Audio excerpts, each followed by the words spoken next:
Semayang pakai kain saja. Baju ada. Baju dah mu ada tak baju? Mu ada baju, tapi tak mau pakai, nak semayang pakai kain je. Hukumnya sah solat dalam pandangan jumhur ulama. Dalam mazhab Hambali haram. Nampak? Kerana wajib diletakkan sesuatu di atas dua bau.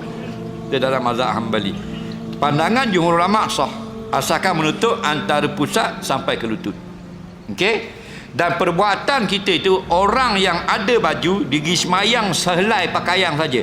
Contoh pakai kain saja atas luar saja, walaupun sah sebab tutup aurat, perbuatan dia makruh. Dalam kitab Syarah Musnad kitab Asy-Syafi'i, Imam Ibnul Asir Syarah Musnad Syafi'i mengatakan perbuatan sengaja solat tidak berbaju sedangkan ada baju makruh.